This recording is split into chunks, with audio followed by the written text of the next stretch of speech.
बिस्मिल्लाहिर्रहमानिर्रहीम। अस्सलाम वालेकुम दोस्तों, उम्मीद है इंशाल्लाह आप सब ठीक होंगे, खैरियत से होंगे। शौक़ भी इंशाल्लाह ठीक होगा अल्लाह के फ़ज़ल से। आप ख़ुद भी ठीक होंगे, अपने घर वालों के साथ, बीवी बच्चों के साथ, बहन भाइयों के साथ, वालिदैन के साथ खुश होंगे इंशाल्लाह। अच्छा यार, पिंजरे की साफ़ सफाई जो है उसके बारे में ये मुकम्मल वीडियो है। तो आपसे रिक्वेस्ट ये है कि यार वीडियो जो है वो पूरी देखा करें। ये आप दोस्तों के लिए ही होती है, आपकी रहनुमाई के लिए होती है कि ताकि यार आप दोस्तों को प्रॉपर जो है वो समझ आ जाए कि हमने करना क्या है।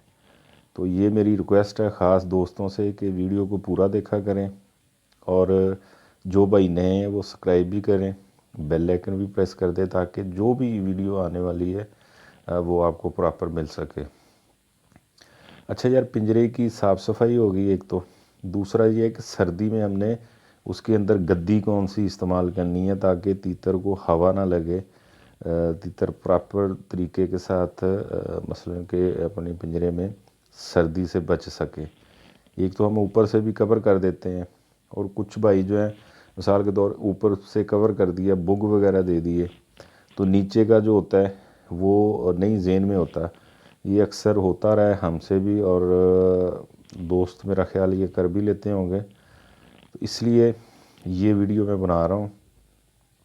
अच्छा, एक तो हो गया साफ़ सफाई, मसलन कि आपने कितने दिन बाद जो पिंजरे की साफ़ सफाई करनी है। एक तो डेली होती है, जैसा कि जो हमने गद्दी रखी होती है पिंजरे के अंदर, एक लंगोट होता है जो नीचे से बांधते हैं, एक गद्दी होती है जो हम पिंजरे के अंदर रखते हैं, ये गद्दी होती है। इसकी दोनों साइडें जो हैं आप इस्तेमाल कर सकते हैं। ये डेली किया करें, इसकी गद्दी की जो है सफाई डेली किया करें। बड़े प्यार से आराम से निकल आती है गद्दी, निकाल के इसको बाहर जाके किसी वो जो हमारा कचरे वाली टोकरी होती है उसमें झाड़ लिया, तो झाड़ के इसकी दूसरी साइड जो साफ़ है वो आप रख सकते हैं। इस तरह इसके 2 दिन गुजर जाएंगे। तो ये कोशिश करें कि 2 या 3 गद्दियाँ लें, ताकि एक जो है वो धुली हो या 2 धुली हो, एक कम से कम आप इस्तेमाल में ला सके। ये 2-3 ले लिया करें, इतनी महंगी नहीं है, 60 रुपए की 70 रुपए की एक मिल जाती है। नीचे वाला लंगोट जो है वो भी पूरा पूरा बनाया करें ताकि तीतर पूरा कवर हो जाए। नीचे से बंधे तो ऊपर बुग शुग दे के जब हम नीचे से बांधें तो हवा ना किसी तरफ से ना अंदर जाए। इसको यार डेली किया करें, जो गद्दी होती है ना इसकी डेली सफाई करें, बाहर निकाल के इसको छान लिया। तो इसके बाद हफ्ते में एक दिन को ऐसा रख ले जिस दिन आपके पास टाइम होता है, तीतर को दूसरे पिंजरे में लेके जाएं, और तीतर का जो खाने वाला बर्तन है, पानी वाला बर्तन है, पानी वाले बर्तन में अक्सर वो जो गंद वगैरह लग जाता है, बालों का तीतर बीठ वगैरह उधर को कर देता है, वो लग जाती है, पार आ जाते हैं, उरली सी लग जाती है। तो उसके लिए आपने वो दांत साफ़ करने वाला ब्रश होता है वो ले लें कोई, वो उधर से गुजार के उसके अंदर से, तो ऐसे आप घुमाएंगे 2-3 मरतबा, उसमें फिर पानी मारें। बर्तन इसके भी साफ़ रखा करें ताकि ये हर बीमारी से इंशाल्लाह महफूज रहे। तो बीमारियां जो होती हैं ये तीतर की अगर हम सफाई नहीं करते, कुछ दोस्त ऐसे हैं, मैंने देखा है, ये वीडियो भी देखी है, इधर भी दोस्त घूमते रहते हैं जिन्हें नहीं इतना पता, वो एक छोटी सी गद्दी इतनी की बना लेते हैं और उसको वो बांध लेते हैं साइडों से, वो कपड़ा सा बांध के नीचे उसको फिर गांठ देते हैं, वो पक्का पक्का ही लगा रहता है। वो ना धोने की टेंशन, ना उसको साफ़ करने की टेंशन।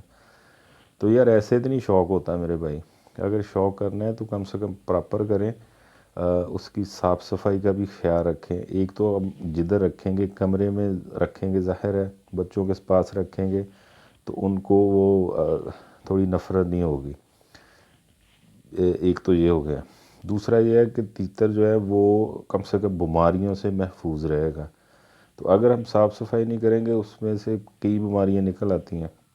एक उसके पाँव गंदे रहते हैं अक्सर, تو یہ میرا بھائی ہو گیا صاف صفائی کا پنجرے کو ہفتے میں 1 مرتبہ لازمی دھویا کریں، دھو کر اس کو دھوپ میں لٹکا دینا ہے، جب اچھی طرح خشک ہو جائے پھر اس میں تیتر کو آپ نے چھوڑنا ہے، برتن بھی دھونے ہیں اور تیتر کا نیچے والا حصہ بھی ہے جو وہ بھی آپ نے دھونا ہے اچھی طرح۔ یہ گدی ہے، یہ 3 سائز کی ہوتی ہے، ایک اس سے چھوٹی ہوتی ہے، اتنی ہوتی ہے، وہ آپ نہ استعمال کیا کرے، وہ بہت چھوٹی ہوتی ہے۔ ایک یہ درمیانہ سائز ہے، یہ گرمیوں میں اکثر میں استعمال کرتا ہوں، اور یہ بڑی ہے، یہ پنجرے کے سائز کے مطابق ہے، یہ بالکل پوری آ جاتی ہے۔ یہ سردیوں میں استعمال کرتا ہوں تاکہ تیتر کو نیچے سے ہوا نہ لگے، آرام سے وہ سردیوں میں سکون سے بیٹھ سکے۔ اگر سردی اس کو لگتی رہے گی، ہوا کسی طرف سے آتی رہے گی، وہ بے چین رہے گا، وہ سکون سے آرام نہیں کرے گا، تو اس کو ٹھنڈ لگ جائے گی، ٹھنڈ کے ساتھ نزلہ زکام، اور نزلے زکام سے ہی یہ جاتے رہتے ہیں۔ تو یہ دیکھیں،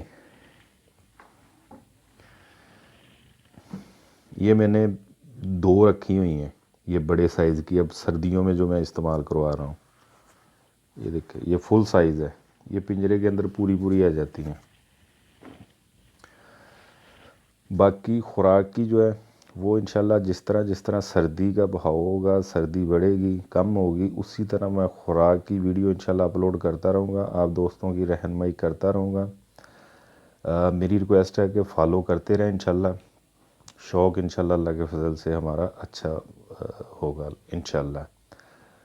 تو یہ چیزیں جو ہیں صفائی کی اور گدی کی اور کور کرنے کی، اوپر سے بھی کور اچھی طرح کیا کریں۔ بگ جو ہوتے ہیں وہ موٹے آپ تھوڑا بنوا سکتے ہیں، جہاں ویسے وہ سردیوں میں آپ یہ بھی کر سکتے ہیں، جیسا کہ سویٹر وغیرہ ہماری جرسیاں ہوتی ہیں، وہ پرانی ہوتی ہیں، بچوں کی ہوتی ہیں، وہ پنجرے کے اوپر پوری آ جاتی ہیں، اس کے بازو وغیرہ جو جرسی کے کاٹ کے اس کو آپ سلائی لگا سکتے ہیں، اوپر سے گلے والا حصہ تھوڑا تنگ کر لیں، اس طرح بھی وہ کور ہو جاتا ہے۔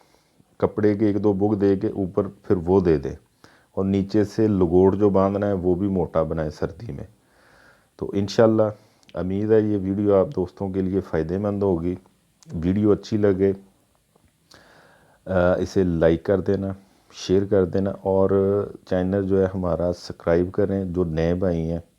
انشاءاللہ کالے تیتر کا جو شوق ہے وہ ہم انشاءاللہ آگے لے کے جائیں گے اچھے طریقے کے ساتھ، تاکہ جو ہمارے نئے بھائی ہیں، نئے دوست ہیں، ان کو پراپر سمجھ آ جائے کہ ہم نے کس طرح تیتر کی کیئر کرنی ہے اور کس طرح اس کو ہم نے آگے ٹورنامنٹ وغیرہ میں انشاءاللہ لے کے جانا ہے۔ تو اپنا بہت سارا خیال رکھنا، اجازت دیجیے، اللہ حافظ۔